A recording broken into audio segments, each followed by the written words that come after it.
from SEP EI Hyderabad team. It's our pleasure to organize this webinar delivered by Professor S.Venku Reddy sir about 60 years of his journey with agricultural extension, where he'll be sharing his experiences, insights and pointers for future for the next 1 to 1.5 hours. And this is the 4th webinar in SEP webinar series. I take this opportunity to welcome all dignitaries on board and other dignitaries who are likely to join in due course of this webinar. I extend a warm welcome to today's esteemed guest expert speaker, Dr. S.Venku Reddy garu, who kindly honored our invitation to address in this today's webinar. I request him to share his valuable views and rich experiences with the audience. And I welcome all SEP members who are working and stalwarts who are retired from the service, who are from agri, horti and veterinary universities, state departments, and extension professionals working in private sectors. I also invite students of MSc, PhD in agriculture and allied departments with a request for active participation in the interaction. Now I request Dr. M. Jaganmohan Reddy garu, Director EEI, to say a few words about this webinar. Thank you, Dr. Vasanta. At the outset, I welcome the learned speaker of today's webinar, Dr. S.Venku Reddy garu, Director of Extension, PRDIS, Sudharan ma'am, the Honorable Vice Chancellor of Jammu and Kashmir, J.P. Sharma sir, and other profound dignitaries pan-India. I welcome all the other our agriculture extension fraternity members, as well as especially the members of Society of Extension Professionals for this 4th webinar. As a General Secretary of Society of Extension Professionals, I am presenting a brief report on the activities conducted by Society of Extension Professionals during the recent times. Society of Extension Professionals was founded on 12th July 2012, having registration number of 1630 with a mission to advance the cause of extension education and facilitate closer association amongst members and other extension personnel working in all Indian states and abroad. As a part of the regular activities of SEP, it was proposed to organize a series of webinars for the benefit of members. The first webinar on emerging approaches and trends in extension research, a social change perspective, was conducted on 28 January of this year, which was delivered by Dr. P. Sethuraman Sivakumar, Principal Scientist, CTCRI, Kerala. The second webinar was organized on 28th February, in which Dr. P. Chandrasekhara, Honorable Director General Manage, shared his experiences on practicing extension. The third webinar was conducted on 29th April, which was delivered by Sri Vilas Vishnu Shinde, CEO and Managing Director, Sahyadri Farmers Producer Company Limited, Maharashtra, on the topic Success Saga of Sahyadri FPO, Challenges Faced and Strategies Adopted for Sustenance. It was delivered on 29th March of this year. And the present 4th webinar is being delivered by Dr. S.Venku Reddy garu, the President and Executive Director, PRDIS, Hyderabad, the former Professor of Agro and Head EI at Consultant World Bank and FAO, on the topic 60 years of my journey with agriculture extension, sharing experiences, insights and pointers for future. The SEP is also planning many other activities to enrich the knowledge of its members on agriculture extension methodologies, to conduct research on many issues which are plaguing agriculture, and evolving tools and techniques to reach the farmers and impressing those for the adoption of modern crop production technologies. As of now, the total members in the SEP are 139. The financial position as on today is 4,74,484. So shortly we are going to plan general body meeting to design the roadmap and to elect the permanent body of the SEP. So with this, I thank all the members and thank for giving this opportunity. Thank you. Now, I request Dr. V. Sudharani Madam, Director of Extension, PJTSAU and President SEP, to give her introductory remarks. Madam, you are not audible, ma'am. Am I audible now? Yes, ma'am. Yeah. Please go ahead. Yeah. A very good afternoon to our today's chief guest, Dr. S.Venku Reddy sir, and J.P. Sharma sir, Vice Chancellor, Jammu and Kashmir, and my colleagues from the university, and all other SEP members. Really, it is a I feel I take it as a festive occasion.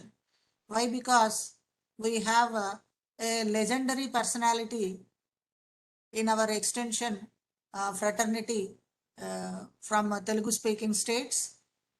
Really, Venku Reddy sir, he is like a doyen with 60 years of experience in agriculture, having acquaintances with eminent personalities like Norman Borlaug, Daniel Banner.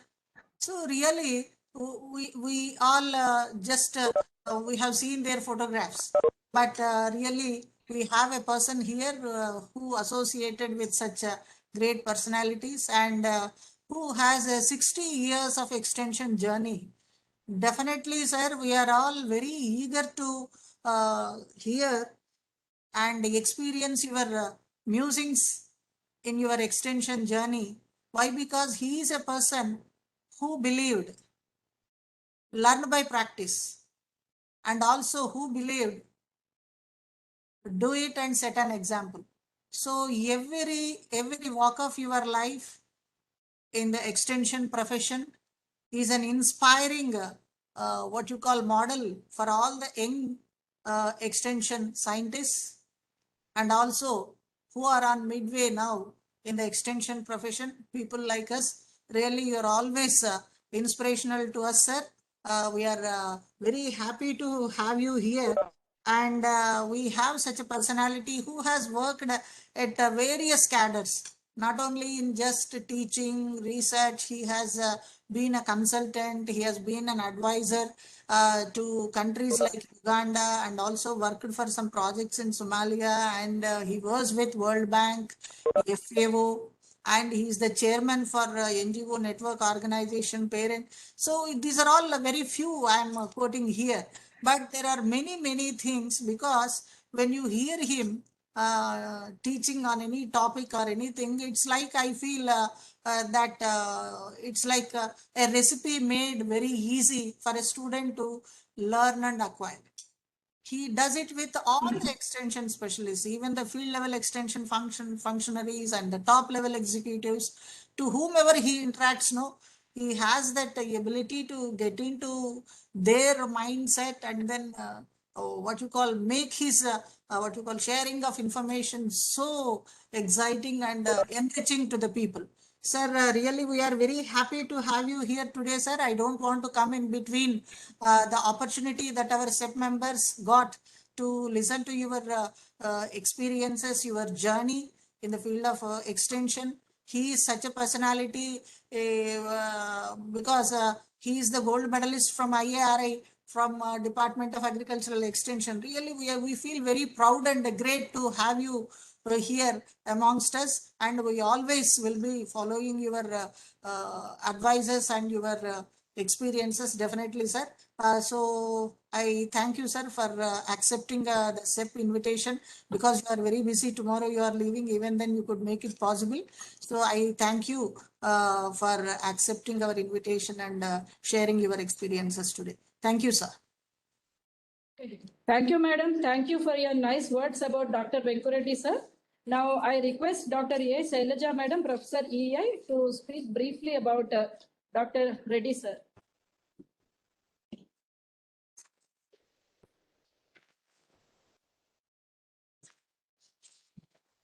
At the outset, I feel highly privileged and honored in order to present before you the biodata of our iconic and towering personality of today, that is a guest speaker of today, who is none other than Professor S.Venku Reddy, sir. Sir at present is President and ED of PRDIS, a professional NGO who is involved in implementation of various rural developmental programs.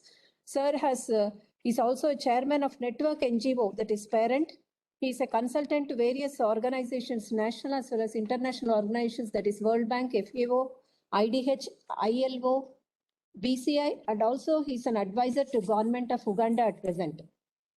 Sir has 6 decades of experience of working in various capacities and also in various fields, that is in teaching, research, training, and also extension work.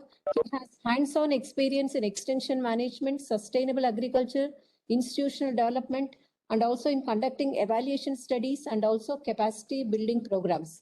He is a pioneer in designing methodologies for various projects, that is on pilot interventions such as unified extension services, village level participatory approach, decentralization, cost sharing, and also outsourcing of extension and also research services. Sir has participated in appraisal and supervision of IDA funded projects in India as well as Africa. He has coordinated with various national and also international agencies involved in implementation of extension plans and projects. Coming to his bagging of awards, he has bagged award. First gold medal was from IRI during his PhD. He has also won Presidential Award for his contribution in sustainable agriculture development. He has won Biodiversity Award, Friend of Uganda Award, and Lifetime Achievement Award for his contributions in agriculture extension. It is a recent addition. It is a recent cap, feather added to his cap.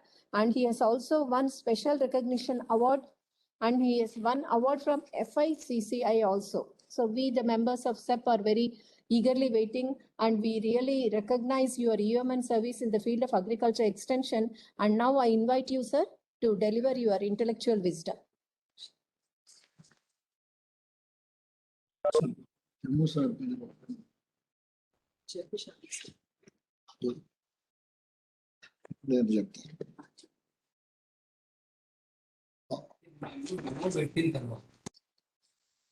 Good afternoon. The President and Secretary of SEP, Sudha Rani, Jagan Mohan Reddy, and Dr. I.S. Rao, the Treasurer, and other members of SEP, distinguished personalities, I could able to see here the Vice Chancellor of Jammu and Kashmir Universities, Dr. J.P. Sharmaji, and I have also seen here Vijaya Kadar, and I have also able to see here one of my colleague and we now an industrialist, Mr. Dr. B.K. Singh, and I am sure there are many distinguished personalities who have already participating in this webinar. Especially, I would like to thank my colleagues and students who are participating in this webinar and express my gratitude to SEP for giving me this unique opportunity to address and share my experiences with all of you. My aim here is mostly to share my experiences of my 60 years of journey and having traveled over 30 countries and also studied extension system. It is a God-sent opportunity while I was in the World Bank. So now I would like to really want to give some insights to all the participants. I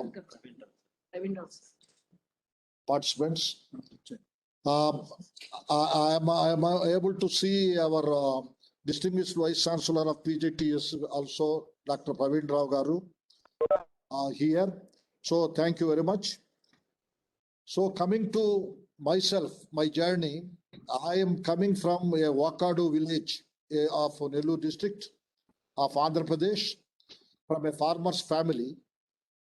And my father wanted me to opt to go to BSc Agriculture. So instead of going to a medicine, which I got a seat also in Rangaraya College of Kakinada.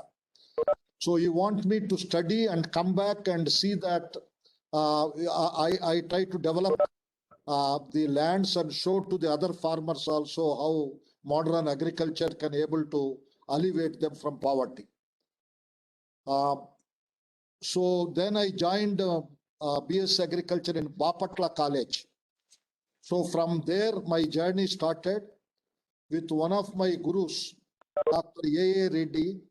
So probably all of you must be knowing he was a former director of extension, and his book is now almost a Bible. If you try to think over for undergraduate students on extension education. He has started with one Telugu song. So let me say, so Telugu song narrating the people have conquered Himalayas and also had a flag there. The human being has not changed. So he is living like that only. The farmers have not changed. They are adopting their own traditional methods, and this one, they don't listen. So they have their own traditional values which are protecting and preserving, and that's the root cause of poverty. And here is a profession which can make you to serve the farmers. You see the inspiration there. I think this inspiration he has given by singing a song. I am just trying to say that. So any extension worker to attract the attention and to create an indelible impressions in the mind in the first time. So he is the one who has done for me to choose this profession. So later on, of course, rural dynamics was taught by another teacher. And after this background, here I would like to note that this inspiration, once first we have that inspiration, then it will carry forward to you throughout your life. Still, I remember that. And the second, later I joined with the very same institute from which I am addressing now as a student of MSc Agriculture. Although I got a admission in agronomy, my friends asked me to join there. So I opted to go for extension education as a student in the very same institute from where I am now addressing. Here also I got my gurus, a great personalities, Professor Bhaskaram, Dr. Lakshmana. So Professor Bhaskaram, I learned many things from him, his humility, patience, and his management skills. He never gets angry. You know, I worked with him for 10 years, but I provoked him also, but he never gets angry. You know, this is one silent feature one should be able to have for an extension worker. And that humility I have learned from him, empathy I have learned from him. And similarly from one Dr. Lakshmana, I learned that at that time he was telling, we should organize ourselves into farmers into groups and group dynamics, and the leadership has the ability to steer this country from poverty. So this is, now we are talking about FPOs and all that. But, you know, at that time itself, about 40 years back, so his indoctrination of this type of, you know, thinking has made me, you know, doubly activate the seeds that have been sown by Dr. Reddy as really have germinated in this Extension Education Institute. So later my journey went back to Indian Agricultural Research Institute, IARI. Of course, all of you know it's the premier institute, a great institute. And even the, if you try to go there and sometimes we sleep there, so the next day itself we rejuvenate with a good energy, clean energy, and the environment is like that. And you know, in that institute, of course, there was very stalwarts were there. I can one thing I can say, Dr. Dr. K.N. Singh was there. So Dr. K.N. Singh was almost a doyen in agricultural extension. Of course, probably I can say all the people now extension fraternity, most of them somehow or the other are his legacy.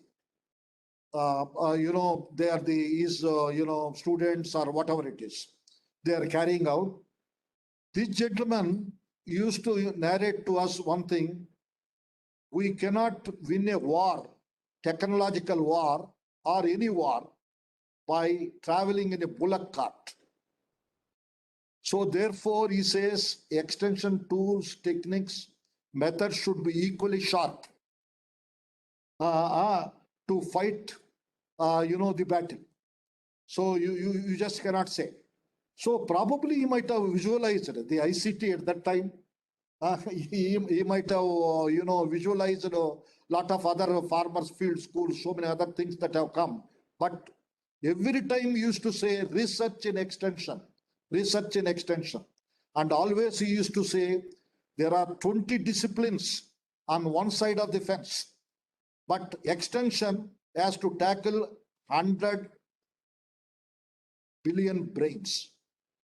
So therefore, this discipline alone is in one end of the fence and all other disciplines in the other end of the fence. I think we have to be very, very careful to stepping out of our research with the technological advancements. This is the lesson which I have learned from him. So by quoting that type of a quotation, what he's been giving to everybody. And there also we had very good teachers. Dr. S.N. Singh taught me research methodology, which I have replicated in the very same institute after I joined here. And he has laid a solid foundation. And we had one Dr. B.N. Sahai.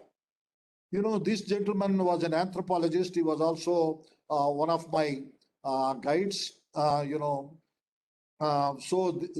he has only taught me one word still I remember is nature man spirit complex. So he is an anthropologist, so working in the southern Pahalas of Bihar.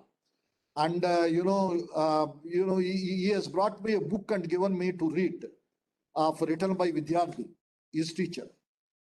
So there I could able to understand the dynamics of tribal culture. See, tribal culture believes in nature, protects the environment, and they are also, depends upon nature for their economic activities. And at the same time, they have a big belief on the spirit complex, either it is a tree or it may be somebody or whatever it is. So in combination, they could able to live harmonious, happy lives. This is the quotation which I would like to say here. So are we happy today? So what is needed today to make our farmers journey in such a way that they are happy farmers? Domestic gross happiness is the most fundamental thing. So we are not happy than tribal people if you try to think about that.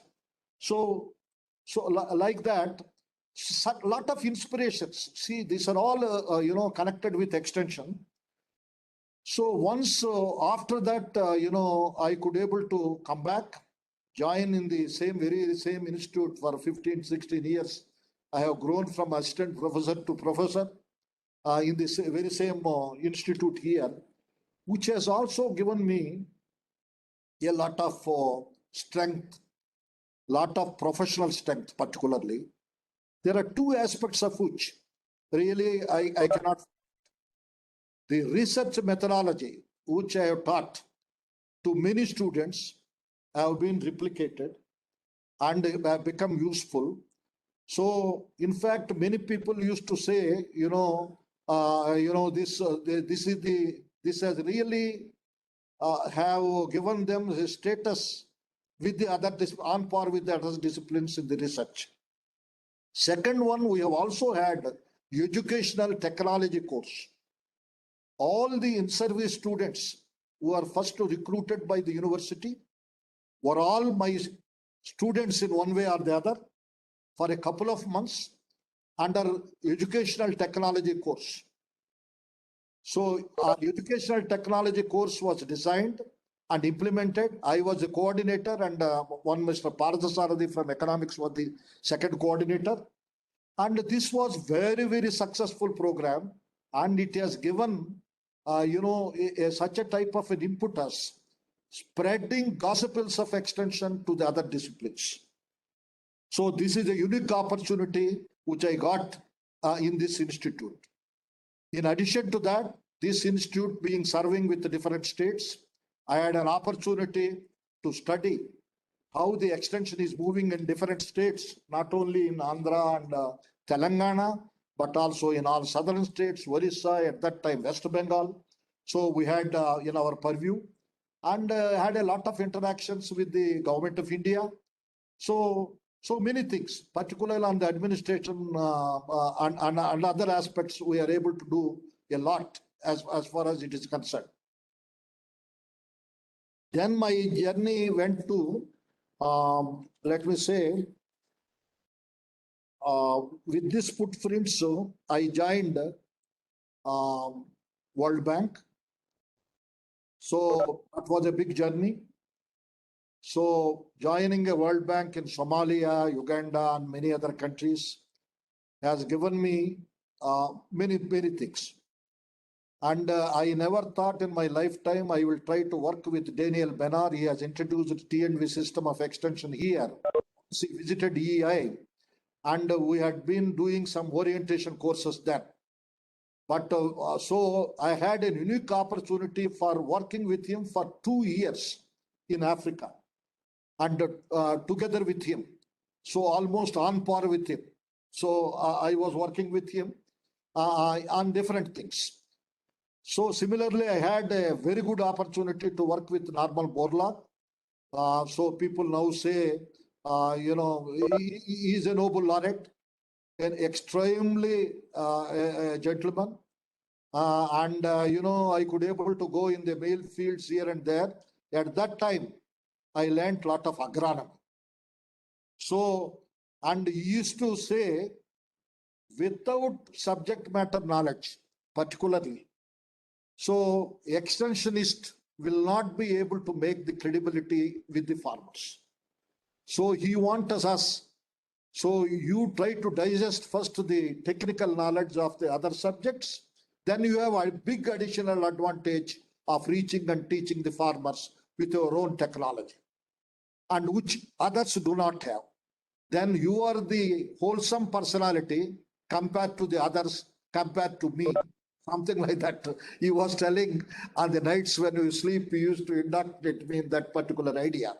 So with that one, of course, all of us will be doing that, but still, so this is one lesson.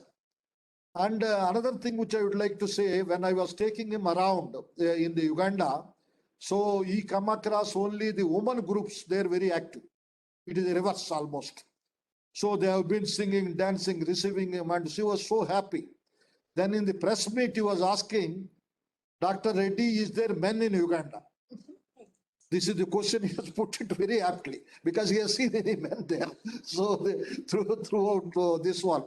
And then I said, he says gender balance should be reversed here. So you should write a book on men in Uganda now. So instead of talking about gender, instead of talking about women participation and all that. And he come across the same thing when we traveled another 3-4 countries in East Africa also. So this is a sign, although, so he was telling gender balance is a must everywhere, but here it is in a different way, compared to the other one. And he used to give a prominence to food security, food and nutritional security. So when we had a lot of clash with him, in sustainable agriculture, Benar used to promote sustainable agriculture. And when it goes to the Borlaug, he used to say that we should use fertilizers, we should use the seed, we should produce more for Africa, they should be self-sufficient. And there is a big clash in many villages when we went there. But still, after some time, maybe about 1 or 2 months after we have spent, he is a convert. So he says, let us use via media, let's not quarrel. So your IPM technologies, INM technologies will suit much better. So let us have in between, so that food production and nutritional security is preserved and protected.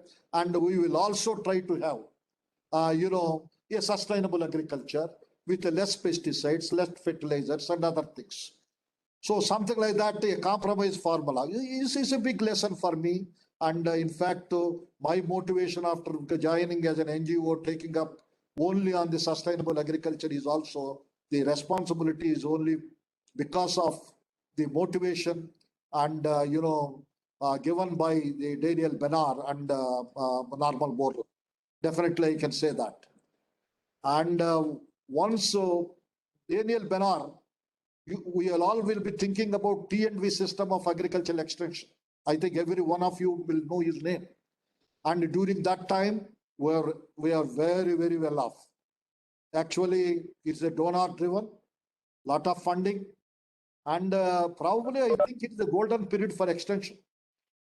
But somehow lot of criticism has come, and that has been rooted and all that. Once the World Bank has withdrawn their funds, and I could able to see that it has gradually gone down, and with other reforms which are coming and all that, because it is costly. Although Benar says, it is not to implement T&V is costly than implementing, T&V system of extension. But I am glad his principles are wonderful. Regular visits, systematic visits, research extension linkages, still they are there. So till people, wherever we go, pan India, I have been following, in both the department as well as in the university also, some of those principles and all that. And during that Sajor, he was trying to say that, see, one criticism on T&V has come that it is not participatory. It is one-sided. So for that, he has evolved a village level participatory approach. And it is a wonderful type of a participatory approach with different methods and other things. And that we have implemented in 2 or 3 countries in Africa. And at that time, he was telling one word: you should not wake up a lion unless you can feed it. These participatory approaches, so you are talking closely with the people, and you are making them this and that, and you say these are the problems, these are the solutions, as if you are the panacea for all evils. And once you have done it, unless you feed it, the lion will eat you up. So therefore, your credibility will go from the farmer's point of view. So if you are doing that, keep the credibility. Credibility is the single ornament for extension. Trustworthiness and expertness. This number of times he used to say. And the second thing which I have learned from him is, we are sitting in a atom bomb. Unless, it may explore our children's faces, unless we go for sustainability, unless we go for environment protection and other type of things. So something like that. So he's a really champion of, sustainable agriculture, while Benar is the champion of, food security, let us say, and nutritional security. So the balancing them today, I think we can win over the war, and I am sure many states are doing, and all our extension workers and researchers also working in that direction. And during this time, I had an opportunity to study, number of extension systems in different countries. And many countries I traveled, we have seen revision of and downsizing of extension system and cost recovery in the countries like Thailand, Israel, USA, and Canada. And private extension with cost recovery and fee-based extension we have seen also in some OCDA countries. I have also seen public extension introducing pluralism, what we are talking now, and partnerships like South Korea, Latin America, and Venezuela, and decentralization of extension to lower government being done in India, Indonesia, Uganda, and Philippines. And total privatization and commercialization. I think one should be able to know about this. The Netherlands, New Zealand, and England, still they are continuing. Total privatization. And there are some countries like Bolivia transferring the extension to farmer organizations, Ecuador, to NGOs, and West Africa to family farm advisors.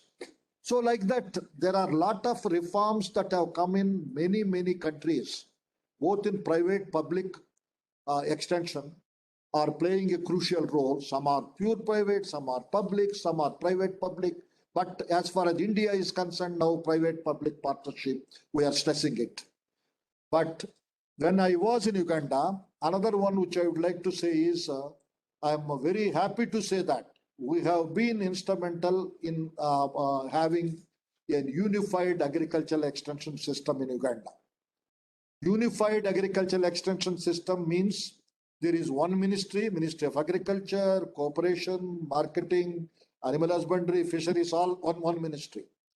And similarly, when you try to come down at the grassroots level, you have one field extension worker covering a sizable number of farmers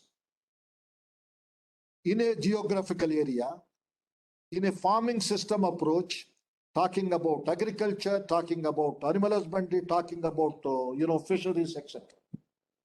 So this has given enough dividends. In between, in district and block levels and all that, they have appointed a district extension coordinator, whoever is senior in the ladder of line departments, and in a rotation manner, and given the subject matter specialists and all that. So similar model India has implemented, what we call ATMA, Agricultural Technology Management Agency. All of you know it. And today I am not very happy to say that it is invisible in some states, not functioning in some states, maybe working in certain states. So what is happening is Department of Agriculture has masked this and treated it as a project. They never thought it is a program.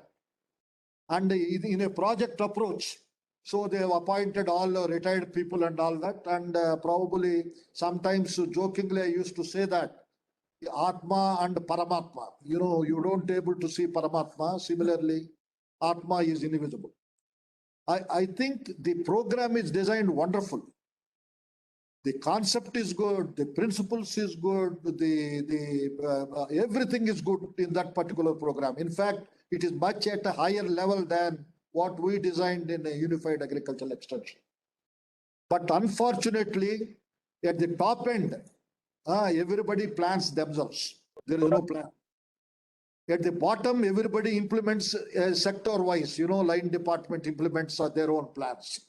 In between, they have brought up a combined plan, so which is only lying as a book.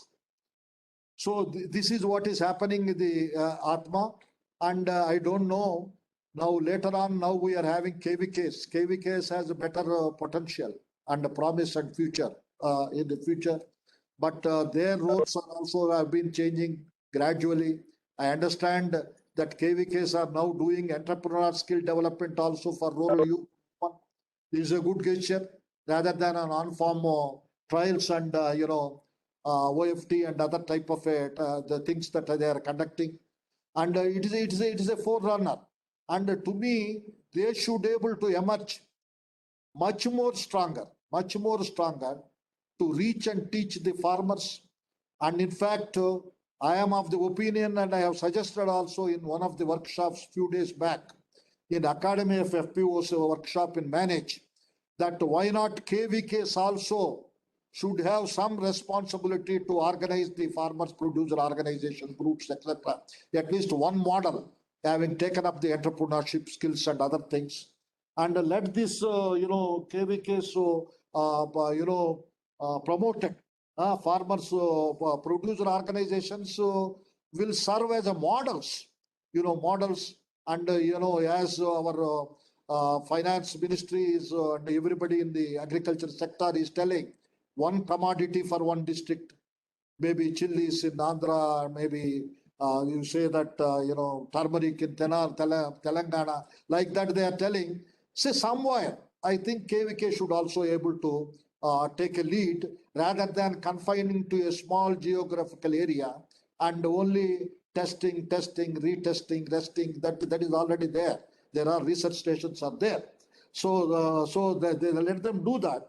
But your visibility will be much more if you can go to the farmers, get them organized, have much more of this entrepreneurship skill development program. That's what I think. So probably we might have to think about that also. And during I am in Africa with West, with the World Bank and other organizations, I could also see a very strong farmer organization. Uganda National Farmers Organization is one of the strongest organizations. In fact, the extension is outsourced. Some of the districts to the Uganda National Farmers Organization. The government gives whatever the allocated money, the farmers organization contributes, and they also have a cost sharing from farmers, and they run the extension in that district. So it has a comparative advantage. You know, everybody is in a competitive spirit. The government, NGO, and farmers organization, something. See, anything monopoly will not work. See, what we are trying to do is much more concentrating on only government. For example, you try to see here, what is happening is, we say our neighboring state of Andhra Pradesh. So we had their RBKs, Raitu Bharosa Kendras, what they call it as. This RBKs is a one-stop center with a knowledge hub and everything is there, but everything is done by government. So I was thinking they should be able to have a good connection, communication to FPOs or organizing them or whatever it is, and also to the private sector. See, anything in this country, neither government nor private can do. Private-public partnership will erode transparency, accountability, and competitive spirit.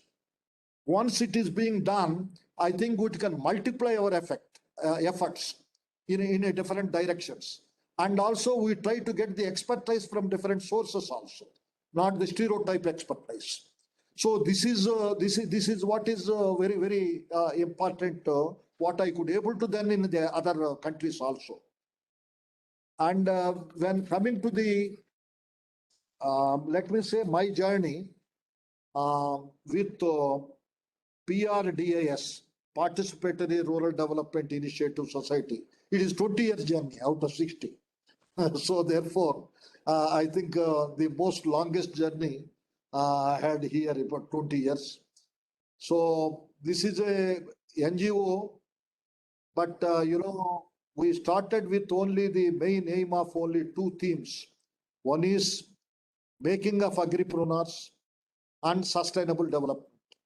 These are the major core themes. Others we will have evaluation, this and that, but this is not the question. For 20 years, we have been talking about only sustainable agriculture development, which means it is not just organic only, natural only, spiritual only, but we are talking about minimizing the costs, improving their incomes by minimizing the use of chemicals and other things so that there will not be harmful effect for the farmers. The residue-free produce, one has to produce. Most talk about, some people are talking now regenerative agriculture. Different type of names are there, but whatever it is, we have wedded for one thing, preserve and protect the natural resources, water, soil, biodiversity and ecosystem. If these four things are protected and handed over to our successors, as it is also, I think our children can have a better future and a better life.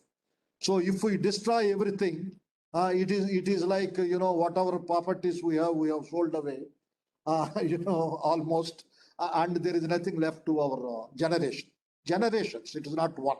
I am talking not only our children, to the generations also. And also I have also a question sometimes. What right do we have to destroy the nature? Do you have any rights? We don't have. Land doesn't belong to us. Tree doesn't belong to us. Livestock doesn't belong to us. And birds doesn't belong to us. So they are also living beings living like us. See, we are human beings and they also have their own journey. See, all of us have a right on our natural resources. I think as a human being, having a brain, which can, having a thinking capacity, we should be able to balance to see that ecological balance is not disturbed. Already the livestock population is dwindling. The fisheries population is, going down. The no birds we are able to see. We are cutting the trees.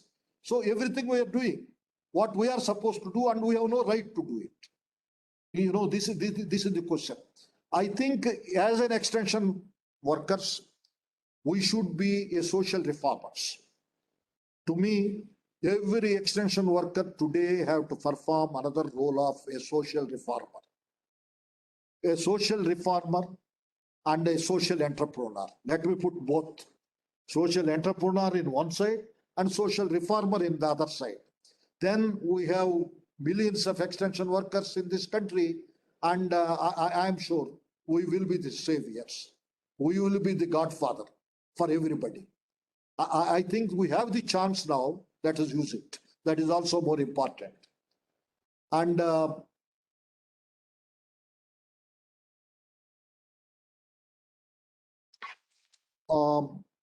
another one I would like to say here, not only the experience of PRDIS as it is, this NGO has given me a very good experience of participating in different forums. So my great friend Sadamate, who was a advisor to the Planning Commission, given me a very good opportunity for 10 years to participate in the working groups of Planning Commission.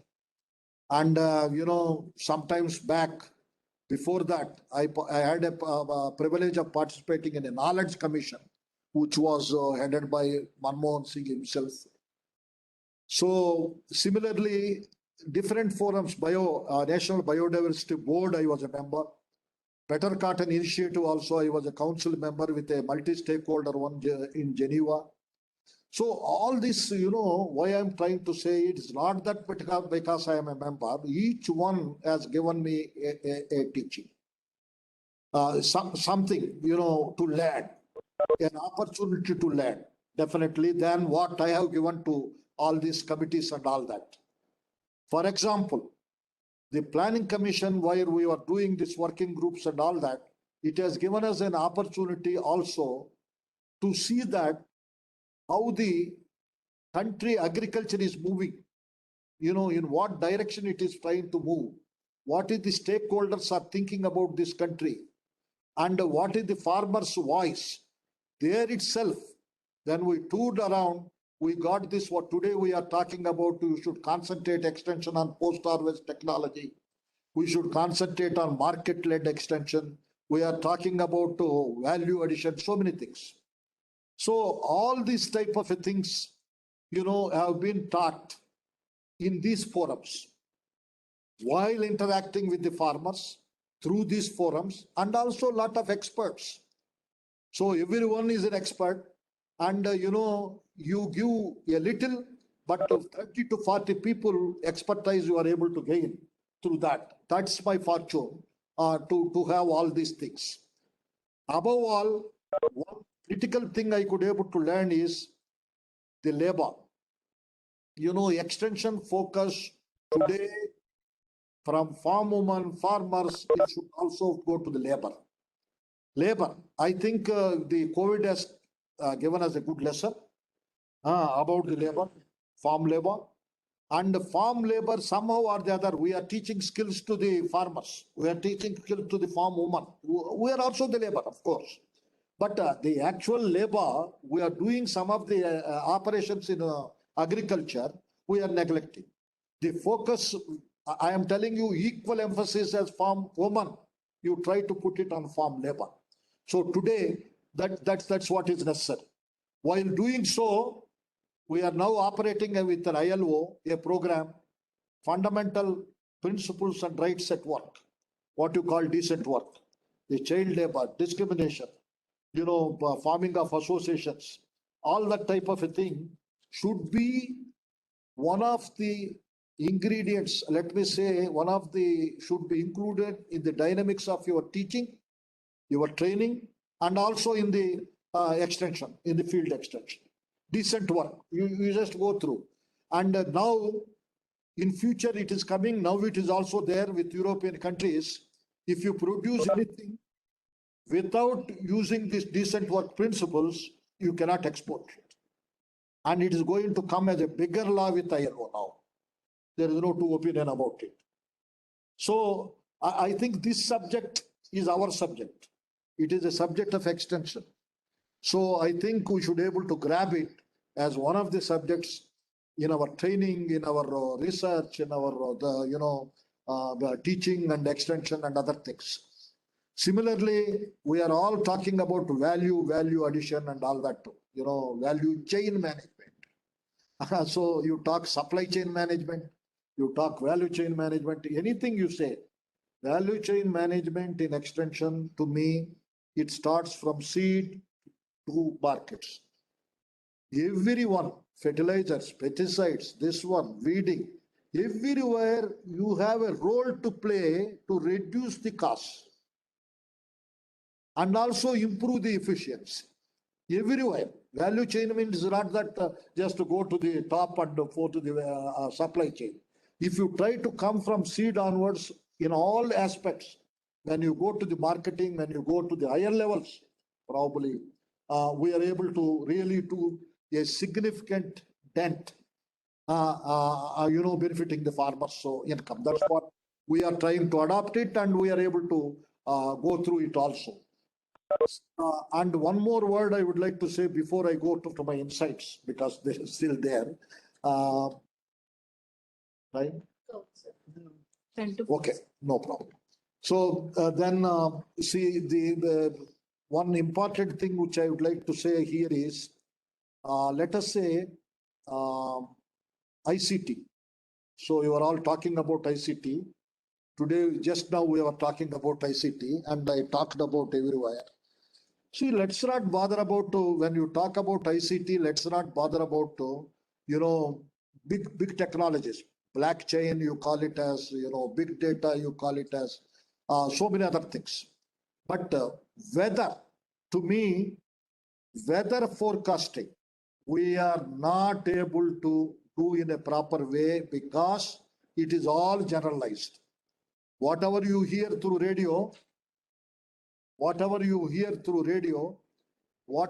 try to hear through, television about weather forecast, and what we hear through, press, all these things are general. In Telangana or in Hyderabad or here and there, it may happen like this. And maybe it may go to the district level.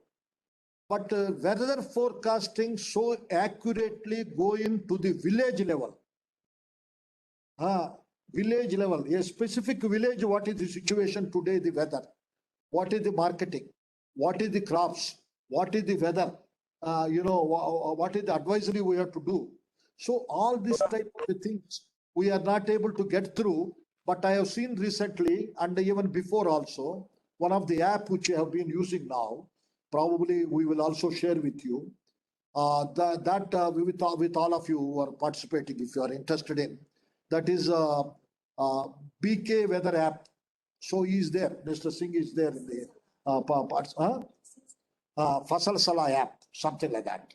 So their company has produced it. It is amazing. One thing is, every village, you see any village, if you want, you just put it in the Telangana or anywhere. That village data will come. Whether in this village is like that. Shops around your village or inputs are this. Very, very minute, very, very minute. And daily updating it, and going to that one. And in different languages. I think, and advisories are also there inbuilt into this one. And it is a wonderful thing, and probably it is extremely useful today when we are talking about ICT and to reach the unreached, or even those who are reaching to supplement and complement our extension efforts. Such types of apps are useful. Of course, I know universities are doing, certain apps are there. And I admire the university and all others also. But at the village level, whether it is possible for the university to forecast, this is what I am just questioning. Otherwise, I've seen university app. It's wonderful. And in fact, PJTS do, and AP Agriculture University also are doing a wonderful job as far as the ICT is concerned. This is one app which I liked it, because what I wanted is at a village level, I want to know the weather today, not at the district level, not at the state level and other type of things. Similarly, the advisories also, my advice is there should not be conflicting advisories. See, if an app anybody is preparing, even Fasal Salaf app also should have advisories pumping in from PJTSAU and Director of Agriculture Office.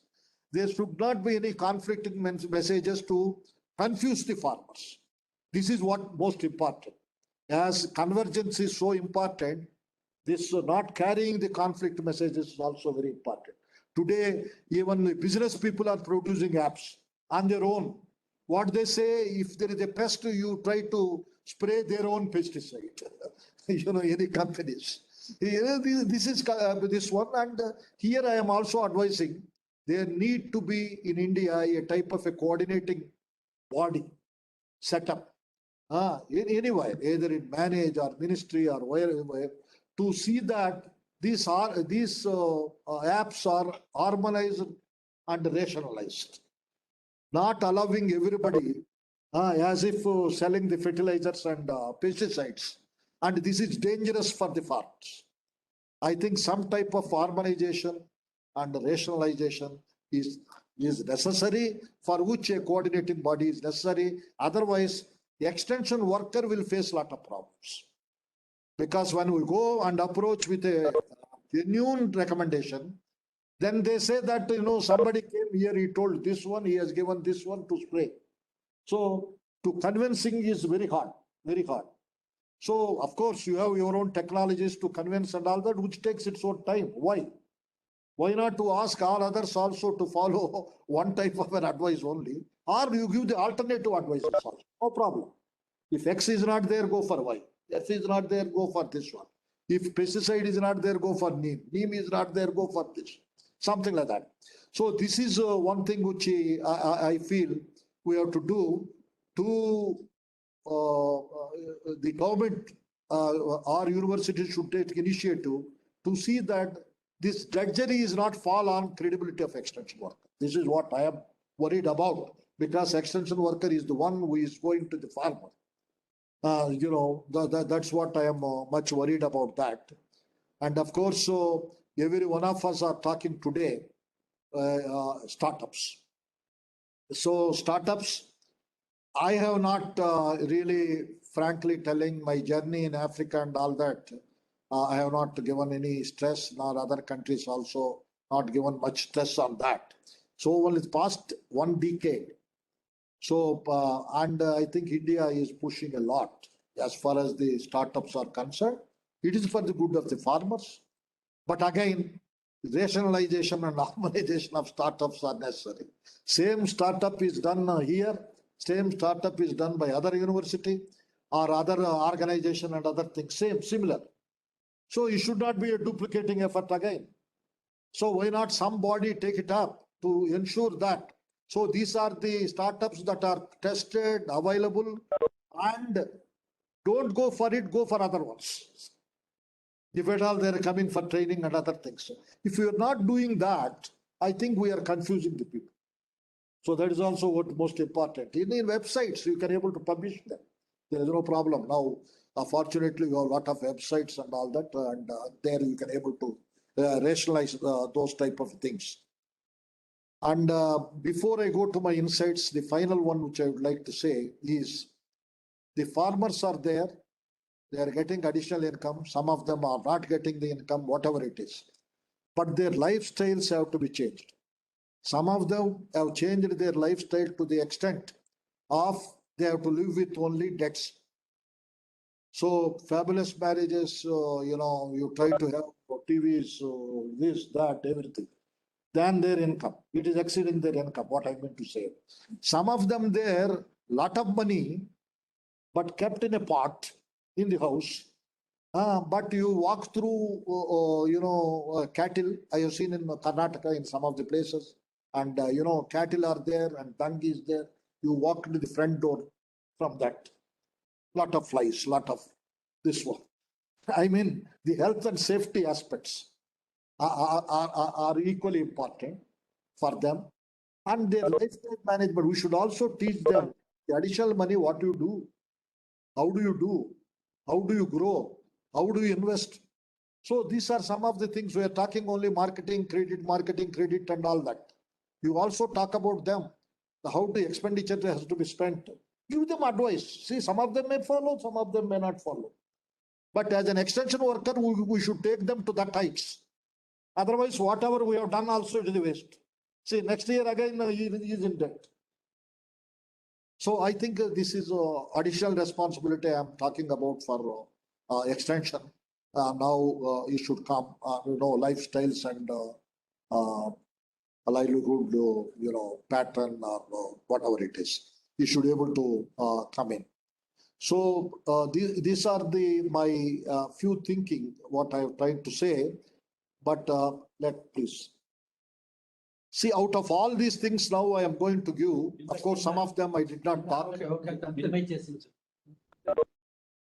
Some of them I did not raise it here, but I will raise it when I am showing the PowerPoint.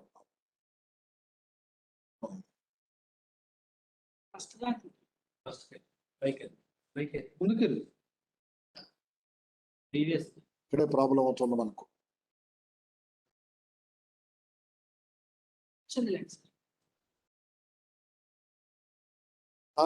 Take it away. I got this score. Next boma. Popo inka bo yeni ni chapter li kudu. Inka bo. Insights. Right, insights. Fine. So out of my long journey, there are few things as an insights and learnings I have put it, flagged it, which is useful for all extension workers and the students and academics. One is the program versus project approach. Somehow or the other, we think a project, which ends within a year or 6 months or 1 year. A program approach is not like that. The program is for 3 years, 5 years, 6 years. If you want to have sustainability to anything, you should have a program rather than a project. The project is systematically killing the sustainability. This is what I would like to use a big word I am talking about. See, 1 year you implement, next year you will be looking forward whether they are continuing the program project or not. So whatever efforts you have done, it goes waste. So this is one thing we have been preaching and implementing in most of the areas in Africa. Now, anything you talk program, don't talk about a project. Sometimes 3 months, 4, 6 months project. So nothing will come out of it. I am sure about that. So then result-oriented management versus activity-oriented management. This is what I have learned. So how to, manage with the results. So result-oriented management is different than activity-oriented. Here we are only talking about numbers, game of numbers. So many demonstrations, so many farmers fields, so many people attended, so many people have done, so many acres have been done and all that. Result-oriented management is go to the only outcome. So much money I have given to this farmer, the income. So this farmer lifestyle has changed like this. So he has bought this X.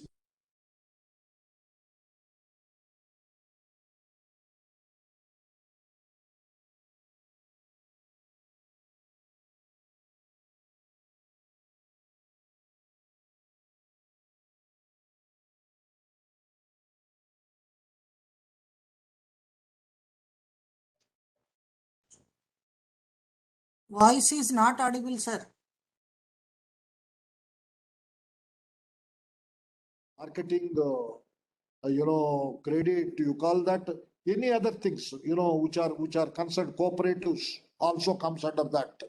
So everything put together, you try to have the plans in such a way and allocate the resources, then you will be able to know how many resources, which plan consumes how much resources.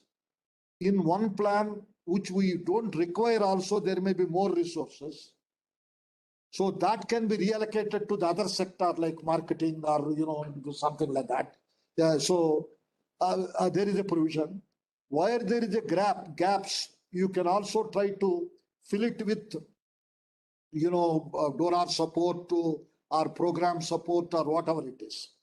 So this type of plans have helped us much better to view holistically and rationally distribute the resources across and balancing the resources.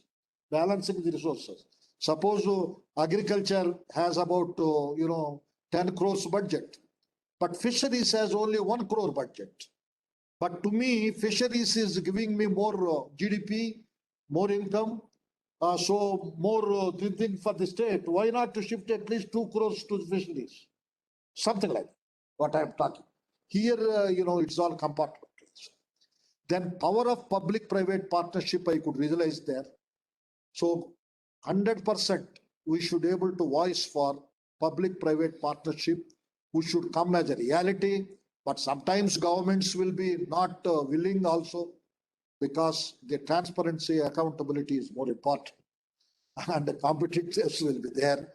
There are many states which are doing on their own, all programs by the government alone is not good.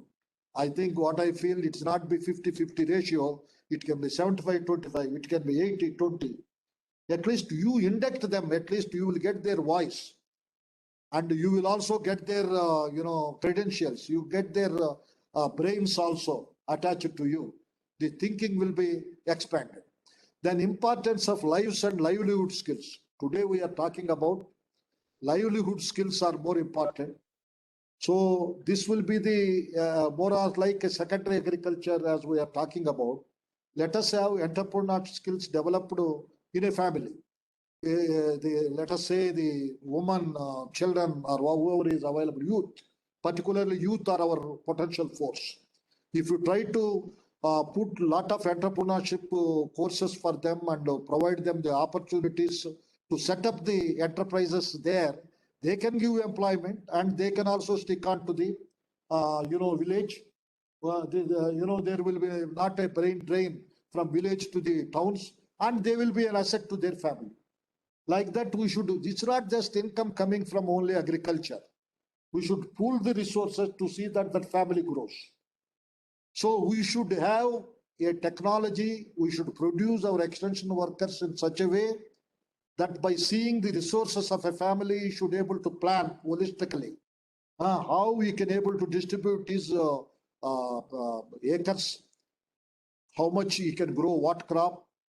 Not only that, whether he can have some chicken, he can have some this one, he can have some cows. When it is integrated, how it happens, what is the symbiotic and effort of that. So all that type of things he could able to get through. And similarly, I just told about value chain for better profits. I just told you from the beginning, you should be able to think about value chain, not supply chain. And of course, the one which I have been projected there is need for stepping up research in extraction. I think this we have been talking since 40 years. I am not very happy as the oldest extension man here. In India, probably I'm one among them. So I think we should really think about. Let us think about staff research projects also, which we used to have earlier also. And much more have to be done. We should really run on the research front today. And farmers field schools, I have seen it in Kenya, Uganda. I have started them when I was in Kenya itself. And FFS, now farmer business schools, farmer life schools have promise and potential extension method to empower farmers. I have seen them. We have used them for 10, 12 years, 15 years. Even today we are adopting instead of demonstration these schools which can empower the farmers. They're doing, it's not seeing is believing, but they themselves after they do, they can have a, demonstrations done here and there to show their neighboring farmer. That is a different issue. For farm business schools is an emerging concept now. because we want to prepare young people, youth, in the rural areas as a business entrepreneurs.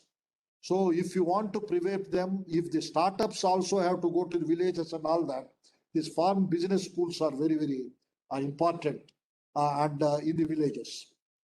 So formal life schools are most social aspects of schools which we are running to teach them decent work and health and safety and other type of aspects, particularly for women. And of course, I have already told you about ICT, an important game changer now. And farming system and family farming approaches for getting living income and improving livelihoods, all of you know about it. Equity consents an important role in extension. That's what I have realized. This is one of the things what I learned. The extensionists should have grip in subject matter knowledge. Already I have told you. Unified extension system for a cost-effective delivery of extension I could able to see after analyzing different systems. Next. Farmer groups, collectives, agripreneurs and startups have great role in extension, as you know very well. And outsourcing of extension service to some of the NGOs, CBOs and input agencies have paid good dividends. But here we are not outsourcing, and this is one of the things which you can think over. And the cost sharing of extension services by producer organizations and farmers. This is another one which we can also try. The extension workers' pride and dignity to provide quality education to farmers. This is very, very important. Today, that pride and dignity is lacking. You know, they have been made to sell the fertilizers, the seeds. The educational component is undermined. See, this is the problem. And I have seen some of the extension workers, here in Mahbub Nagar, here and there, their buildings, they are all godowns with the fertilizers, pesticides. And we have to search the extension worker when we go there. Where is sitting? Somewhere. So he is sitting. See, here I can say one example of Thailand. This is a very wonderful example of if anyone wants to go to Thailand, you go to the rural areas. Everywhere you go, you see a green building in Thailand. That green building and a posh building belong to extension worker. Nobody else can able to have a green color. That's all. Wherever you go, he is our man. That's all. You can search and go. And he is given a motorbike and all that type of this one and a uniform. Uniform also. Uniform, this one, and he puts a label like a police, extension worker. It gives a type of dignity, pride for him also, to go. And, this is one thing, kindly keep in mind, I am addressing all the participants and trying to say that. I think this we have to think over very much. Then good governance, I thought, is the driver for extension and advisory services. Good governance. So wherever it is, this is the key. So wherever you have a good governance, everything is good. Next. So I am trying to go for another one. Some pointers for future, particularly for students I am talking about. The extension should expand its horizon in livestock, nutri-cereals and fisheries. These three should be a major areas for us now to do. Both research, teaching, extension service, everything. And disability groups, including farm labor, I have told you already. That's more important. I am talking about a different wording here. Adopt ecosystem-based, sustainable livelihood, integrated farming approach.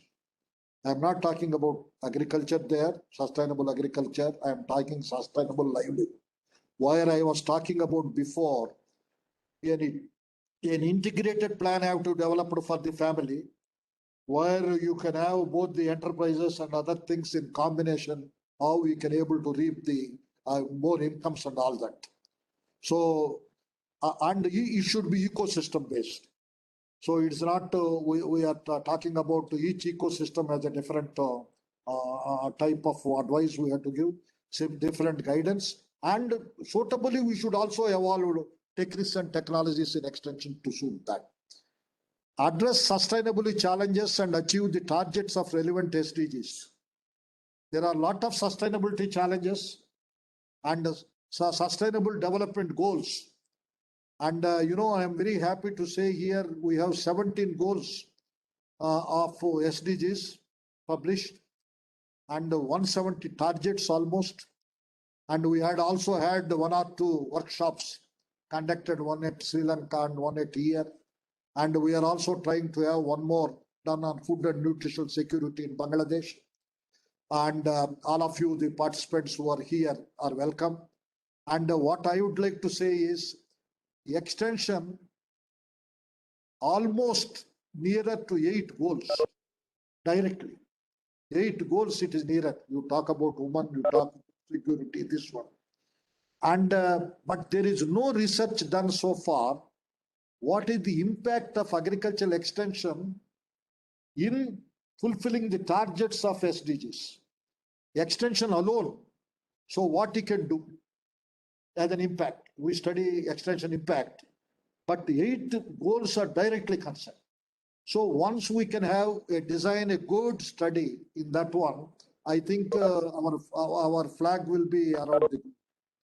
I think I appeal to all of you professionals, think over, have a networking, let's have a good study mooted to raise the flag of this great profession. Then I already told about decent work, value chain management also I told you, and lifestyle management and living conditions, just now I spoke to you. Next. Then extension should facilitate FPOs and link them markets, I have already told. Conservation of natural resources, I have already spoke to this. Again, I have put it as a pointer. And use these methods and plus agripreneurs-led extension. We are talking about market-led extension. Today, emerging concept is agripreneur-led extension, and which we are experimenting also with the IDH in Khammam district, in one of the mandals. And you produce the agripreneurs. Through them, you teach and reach the farmers. It's more or less produce the agripreneurs as an extension workers, and then they try to do our job. And documentation and sharing of best practices and innovations, promoting startup culture, replication scaling up to accelerate the pace of extension effort is needed. I think we'll be more visible through startups, will be more visible to extension innovations and best practices. And we had recently a conference in Delhi on extension innovations. If you really see it, everyone has projected 1 or 2 innovations coming even from farmers. But unfortunately, we hear and then come back, but the documentation is not that much. Although the effort is being done by Manage, EI, and other organizations, and universities also doing their best. But still, I think we may have to think over much more.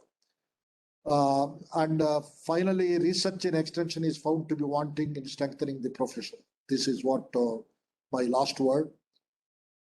And my appeal to ladies and gentlemen who are all here, while thanking you, I would like to appeal, let us rededicate ourselves to eliminate hunger and to build a happy and sustainable society with goal of extension for all.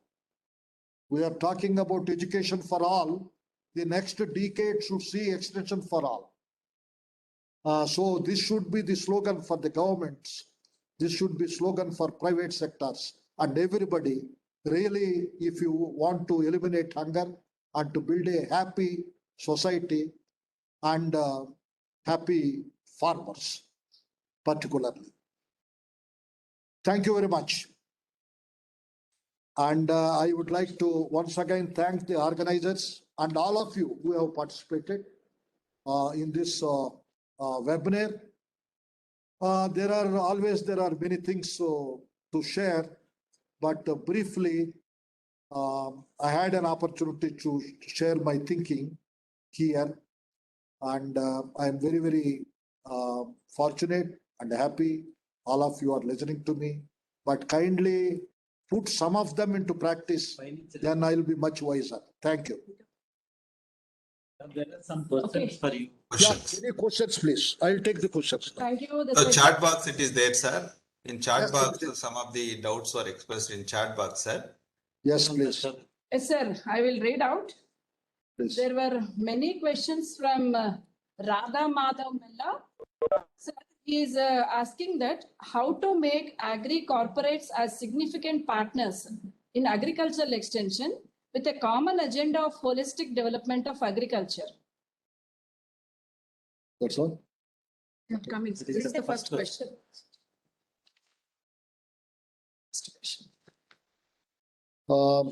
Thank you, Radha Madhav, for joining. We are grateful. And Radha Madhav is now with the Aurobindo Pharma company, and he is managing that and CSR funding activities. So I think this is a wonderful question, and agri corporates are very much needed.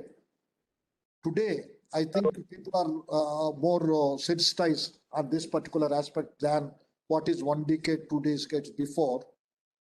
And what is happening is, I am sure many agri corporates, they are doing the work with the farmers. They are also doing the value chain management. They are also doing sustainable agriculture practices and other things. Only thing is, some of them are their own foundations. They have built up their own foundations and using the CSR funding, which is available, and doing their own training, extension, research, and other type of activities besides community development activities, and education and other aspects about it. What I feel is probably, as you said, for holistic development of agriculture, we are all working somehow or the other. This is my agony also, in a piecemeal approach. So probably FICCI can take a lead in calling, most of these agri corporates, they have a wing, agri division in FICCI, and then have a one-day workshop with, that's my recommendation, is that they can have a one-day workshop, and then to see that, what we expect from them and what they expect from them. It should be a win-win situation. That's what is important. But once they come on a bigger way and join and try to have in a win-win situation, you try to do it in a public-private partnership or private-private partnership, many things, rather than doing alone, then we will have we will achieve our objective of holistic development. What I am trying to say, instead of doing alone, have a public-private partnership. They should have either private-private partnership. It can have, or they can have PPP, panchayat private, partnership. Anything concerned with that. So this is my advice, and well taken. And I will definitely write myself to FICC because I have some contacts, and see that something can happen in this direction. Wonderful question. Thank you. Sir, next question from the same person. Sir, you have seen older and modern versions of agricultural extension systems. Do you think digitalization in agricultural extension will minimize the emotional connect, which is supposed to be an integral component in agricultural extension? Please give your thoughts on this. Yes, Madhavji, actually, in all my, just now on my pointers or whatever it is, I have been always telling, supplementing and complementing the extension human effort. Human face emotional intelligence, so are very critical dynamics in the rural areas. But the question is, one person there may not be able to really reach and teach, the type of farmers, maybe about 1,500 or 2,000. So here he can use ICT tools very effectively to communicate the knowledge part of it. And, the counseling, guidance leading to adoption and the skills, etc. So he can able to demonstrate through different techniques like FFS or demonstrations, or we have different type of means and all that.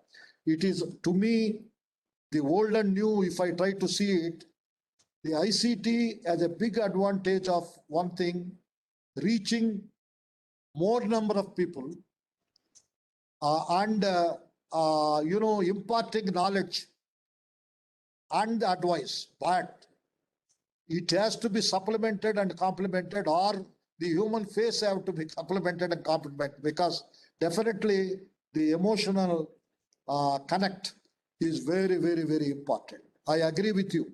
In extension, emotion connection is very important. Thank you. So next question from the same person. As we see a great opportunity for FPOs to bring transformation in agricultural extension, what is currently lacking in making these FPOs more empowered? Please share your Uganda experiences where extension is outsourced to farmers' collectives, as you said. Yes. Okay, thank you very much. And of course, so you yourself have told in my Uganda connection and other countries also, I have seen it with the outsourcing. The outsourcing of extension to farmers organizations have paid dividends, I am telling you. And here in India, we are not following. We are now only forming the FPOs and asking them to do a business. So something like that, it's coming up. So more or less. So, Mr. Madhav, I would like to question here. Maybe if anybody, unfortunately, I asked CGM NABARD also to join, but I don't know whether he joined or not. We will send the video. So let us say we have formed 15,280. This is the statistics of FPOs in India, let us say, so far.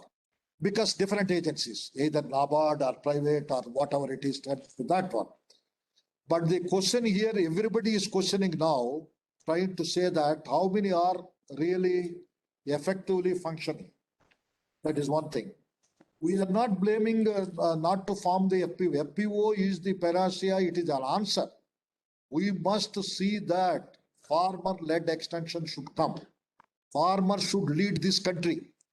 So this is our voice. But farmers also should be created a conducive atmosphere to do that job. So, for example, I will tell you one thing here. A CEO of of FPO, a company I am talking about, farmer producer company. If you form it, the provision is 15,000 rupees per month salary. Do you think any CEO of that nature to lead the FPO and prepare a business plan and guide them will come there with 5,000? So these things have to be radically changed. What I am trying to say, the definitely if FPO movement have to embrace us, our farmers should lead us their own destiny. We may have to change our, whatever the already framed rules or regulations and other type of things. I think these institutions like NABARD and others have to step up now. They should do something. Then I am sure, I think it can create, a better impact. I am sure about that. But the problem is at the present level, we are not able to outsource. We are not able to fund it as a little funding. They may have to get it from SFAC or here and there. See, what is exactly happening is most of input trade, fine, no problem. But when it go to market linkages, it is absent. See, the collective wisdom is lacking there in pooling the, the produce, negotiating and selling. See, that is more important. The other aspect in the FPO is, to me, it is not much. See, there are some good FPOs. See, I don't say that all FPOs are like that. But the question is, you may have some islands of innovations here and there doing. But if cannot be replicable, it is useless, any model. So therefore, I think my voice I am little bit raising also on that because I am very much concerned on that. And thank you very much for giving this opportunity and the question. Thank you, sir. Next. And the next question from the same person. As the current average age of farmers is around 55 years in India, do you foresee a risk for next generation farmers to sustain Indian agriculture and ensure food security? What is the role of extension agents to cultivate next generation farmers? Today, we have to talk about only, even I will say my own example. My father wanted me to go to land and he educated me into BS agriculture. But I came in a different food font and of course I am able to serve more number of farmers. This is a different issue. But when you try to think over, youth is our asset. 65, you keep it aside, but youth. So these youth are going to lead this country in future. You all know that, the India is the maximum number of youth. The percentage is about how much? 50 to 60. 60%, around 60. So youth. So now we have to design any number of programs to rural youth. As I told you, entrepreneurship, skill development programs to retain the youth in rural areas is one aspect about it. We have a Government of India program on ARIA. And, NABARD is also trying to do something. But these are all, small projects, I call it as. You should have a massive program exclusively meant for youth. I can definitely say that they will come to the forefront to save us, particularly in this age of agripreneurship and startups which have come up. I think they can do a very good business, stay in the rural areas, and our rural areas will flourish much more. They no more depend upon 65 plus father. Thank you. Thank you, sir. Next question from Akila. For extension students, instead of full of college classes and presentations, they can be attached to an internship program for those who are interested, in which they can earn knowledge and money. They can gain good communication skills there itself. Very good session, Akila. I think this is a good session. I really feel this exposure, particularly the attachment, as we normally do in medicine and, other subjects and all that. I think extension students also should be able to have it. And even one can go to the extent of, attaching to the corporates which were really doing some work on, something connected with extension and other things also. I think this will give a different type of dimension, different knowledge, a different type of skills and other things. But I support it, what you have said. You have Ravi. Ravi is for BS agriculture. Sir,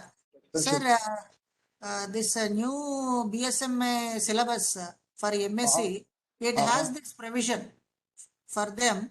During the vacation, they can get attached. There are certain credits meant for that. So it is already what you call considered in the BSMA, sir. Excellent. MSc, yeah. Excellent. I think the director can also see that even in extension, even 1 month, 2 months, doesn't matter. Yes. So it will help even in MSc. 8 weeks? Still on this, sir. 8 weeks. Okay, that's 8 weeks. It is there, sir, in MSc. Thank you. I think good, Amma. Yeah, thank you, sir. Thank you. I think this is the next one is something like a statement, not a question from Akila. All startups were almost being launched by software graduates instead of agriculture people or students, I think so shall I go to the next question? Yeah, I think I fully agree with you. So I have also screened some of the startups, most of them IITs and IIMs have done this type of thing. Probably this is another study which we have to do now. So I think. Sir, this new education policy, which is allowing for dual degree, multiple entry and multiple exit. So that time our agriculture graduates, while doing BSc AG, also can touch upon software programs and they can come up. Sure. So that provision we can think of in future. That's true, but I agree with you. But it's not that startups are altogether only the innovation, the idea only connected with IIM and Yes. IIT, but definitely the agricultural graduates or extension people or something like that can also do the job. But I think what are the reasons and all that, I think we may have to. This is one of the students can be given this research project.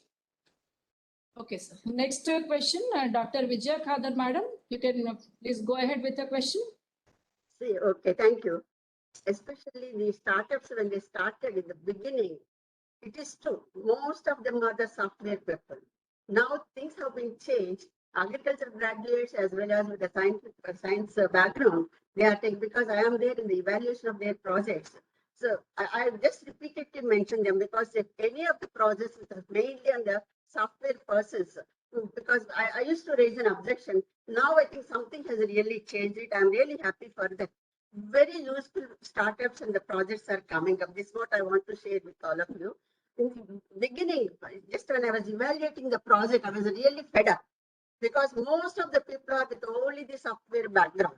But now it has entirely changed and I'm really happy for that. At least some awareness has come. Thank you. Thank you. Thank you. Okay, ma'am. Thank you so much. And next question from Radha Madhav.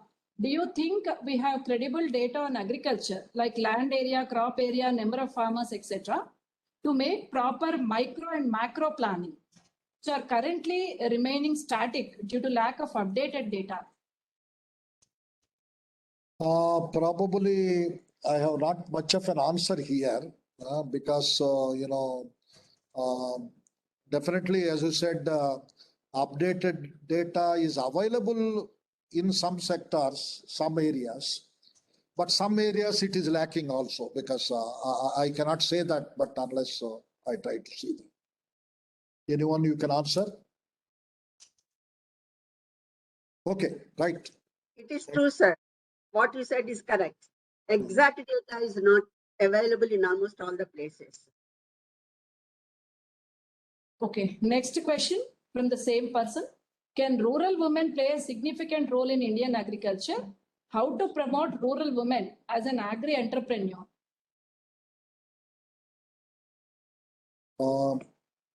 To be, see, promoting anyone as an agri-entrepreneur is the logic is the same, the technique is the same, and probably only thing is enterprises who have to choose those people, to the woman. See, women cannot do, you cannot give them all type of enterprises. So you can give them the enterprises in rural areas, which we can do both agriculture and non-agricultural enterprises also. And definitely there is a big possibility for women to rise to the heights through this entrepreneurship as we observe in the rural areas compared to the, the other counterpart. But the techniques and technology is same, but the courses may differ. But they're very enthusiastic. To come to the training, to learn and to observe it and implement it and all that. And particularly in these two Telugu states, you know that SHG movement itself. So he has given enough credentials for the rural woman to do these type of things. Okay, sir. Vijaya Khadar, madam, please go ahead with your question. Especially when you talk about the rural, our agriculture itself is a feminine. And I think that Venku Reddy has mentioned already, all the skill-oriented programs we are really offering to the male farmers. It has to be the skill-oriented programs should be given directly to the women farmers so that they will really take up that one, and it's really good. And that is where we are really lacking, because we conduct a lot of Kisan Melas. That is only protecting the farmers, male farmers, because the technology from the male farmer learning from the training programs and transforming to the woman, it will be diluted. So here I think we can really focus mainly, and definitely the woman entrepreneur skills are very, very important for the national development or the rural development or the country development. That is my opinion. We have to struggle a lot, mainly to focus all the livelihood security programs. Talking is much easier, but livelihood skills, really teach to a farm woman is really, really advantage for us. And extension nowadays, because people talk about all the subjects, but now extension is a really sort of the good subject to transform all our ideas to the needy persons. So that is why you have, because Dr. Venku Reddy has really focused every step, every stage he has learned, and he's trying to implement that advantage or important information. And I really like here one point. He stressed about the integrated advisory system. That is a very, very important, sir. Whatever we talk about it, unless we have the integration and the networking thing, it's very difficult to see our achievements. Thank you very much. Sir, Dr. B.K. Singh, sir, please go ahead. Unmute your audio. Thank you. I just wanted to make an observation, not one, but two observations.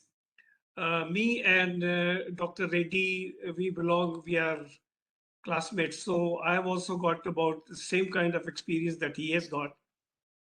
I have been involved in agriculture business for a long period of time. And being a man of extension, I restarted my journey in extension a few years ago, because I realized I was indebted to extension. I must do something about it.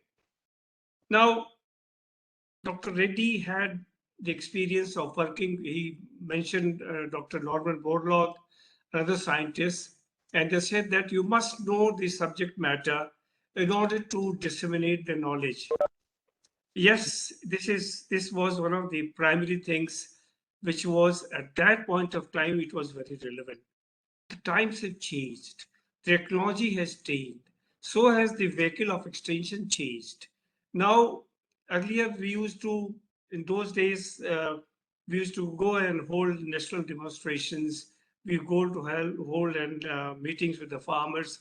Now, these are still there, but then there are new tools available, ICT tools as they call it. It is available through which you can have to reach the technology to the farmer. Now, the advantage here is that earlier we were just trying to tell the farmers how to produce more, how to get more yield, but the requirement of the farmer has changed. He wants to cultivate value-added products. He wants to have information on the market.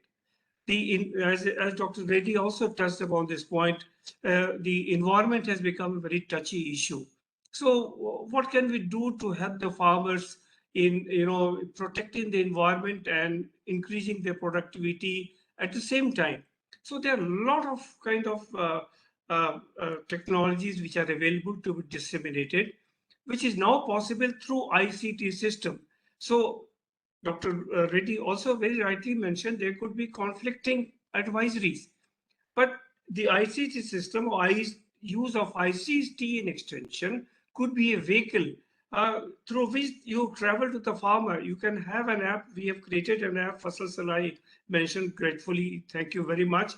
We have created so that farmers can know the weather in his village and also what he needs to do for the crop he's cultivating.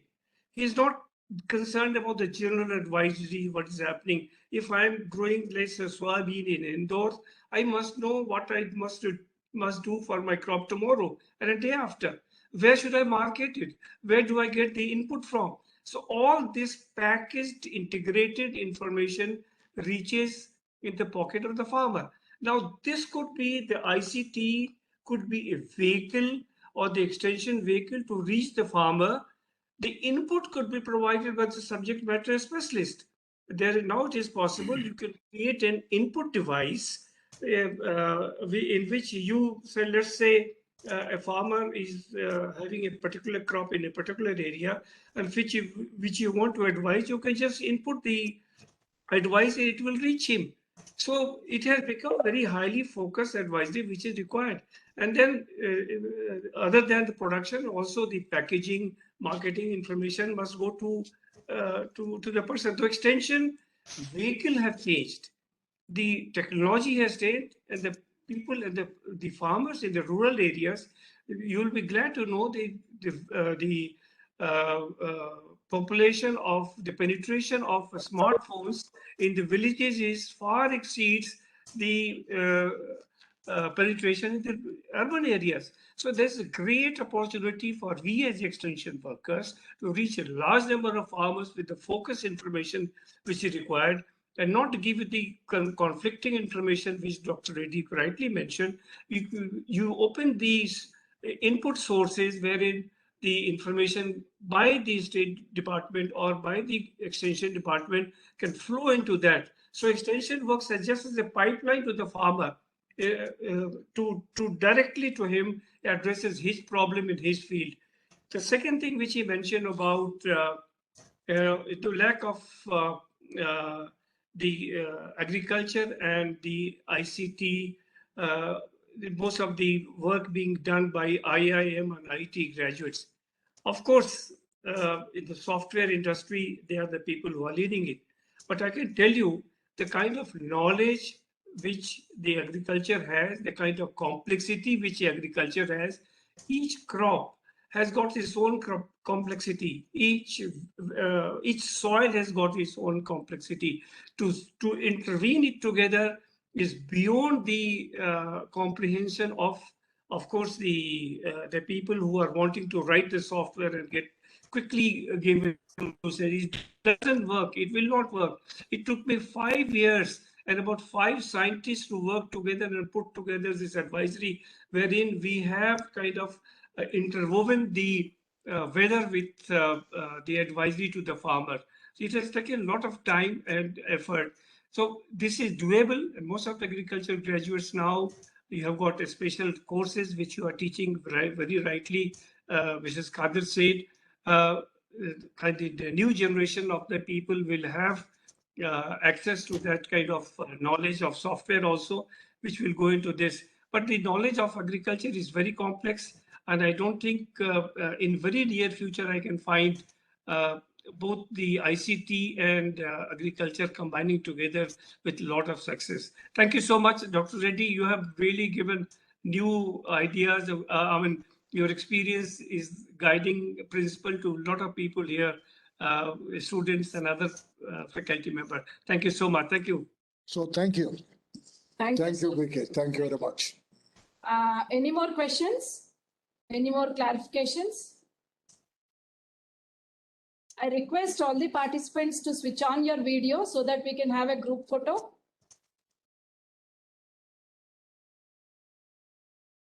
Please switch on your videos, all the participants.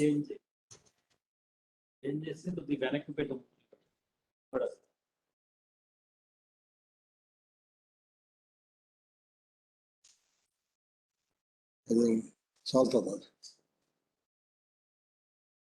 Thank you. Still more? Quickly, please.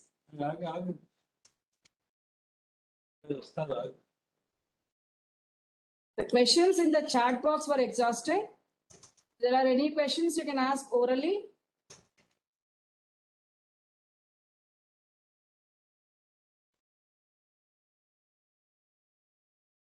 Kindly switch on your videos. కొద్దిగా మన Zoom వెనక్కి లాగా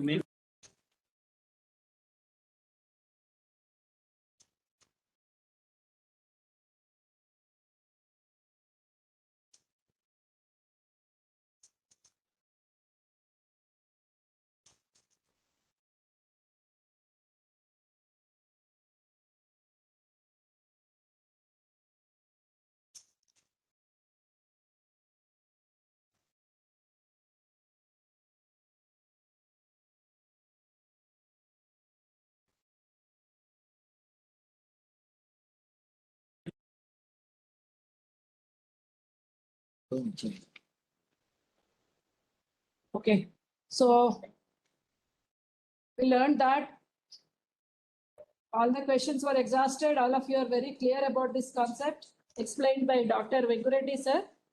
Now it's the time to propose the vote of thanks. I request Dr. K. Madhubabu sir, who is the professor and head at Agricultural Extension Department, College of Agriculture, Rajendra Nagar, and who is also a joint secretary, SEP Hyderabad, to propose the vote of thanks. Thank you, Dr. Vasanta. Yeah, respected speaker of today's webinar, Dr. Sarva Reddy Venkareddy sir, and the dignitaries of the today's webinar, and SCP committee, and also different colleagues, and beloved students, and ladies and gentlemen. Very good evening, all of you. So I feel it is honored and privileged to get the opportunity to propose vote of thanks in this special occasion on behalf of organizing committee, Society of Extension Professionals, and my personal behalf. I would like to convey my sincere thanks and deep sense of gratitude to the today's speaker and the Bhishma of Agricultural Extension, Dr. Sarva Reddy Venkareddy sir, the visionary, learned personality, and also a very magnanimous person to have a lot of interventions in agricultural extension, for his enlightened presentation tinged with worldwide experiences. The presentation really triggered the young minds of agricultural extension to pave the way for their professional development. Thank you very much, sir. My sincere thanks to Honorable Vice Chancellor of Professor Jaishankar, Telangana State Agricultural University, Dr. Praveen Rao Garu, and also Dr. JP Sharmaji, Honorable Vice Chancellor, Jammu and Kashmir University, for gracing the occasion. I would like to thank Dr. B.K. Singhji, industriologist, and also Dr. Radha Madhav from Arabindo for having taken part in the webinar today. I am very much thankful to Dr. V. Sudharani ma'am, beloved Director of Extension PJTSAU, and also Dr. Vijaya Khadar ma'am. Ma'am, you are looking so energetic even now also. Thank you, ma'am, for their gracious presence during this webinar and supporting the Extension fraternity by taking part in the webinar. I would like to thank all the participants from India and abroad, and also the beloved students of Extension fraternity for taking part in the webinar. So really it is a very important occasion. So I can able to add one word about Dr. Sarva Reddy Venkareddy ji. Actually, even though he is about 77 years old, if I am not wrong, but your words and energy shows us that you are very young. So that shows that, so this is a very inspiration for the young minds that they have to lead their journey to many years for becoming active in their own fraternity. I would like to thank the organizers. I would like to thank Dr. Jagan Mohan Reddy, the Secretary, General Secretary and Director of Extension Education Institute, and the team of EI for supporting and taking part in the webinar, and also planning very systematically to carry out different activities for making the SEP a vibrant one. So I would like to thank everyone who take part in making this effort fruitful, directly and indirectly, and I hopefully say that in future also we will carry forward these initiatives for making this extension professionals in a higher levels. Thank you one and all. Thank you very much. Sir, I request all the participants to give a big round of applause to our beloved Venku Reddy sir. All of you please unmute yourself and give a big round of applause. I feel we need to give a standing ovation.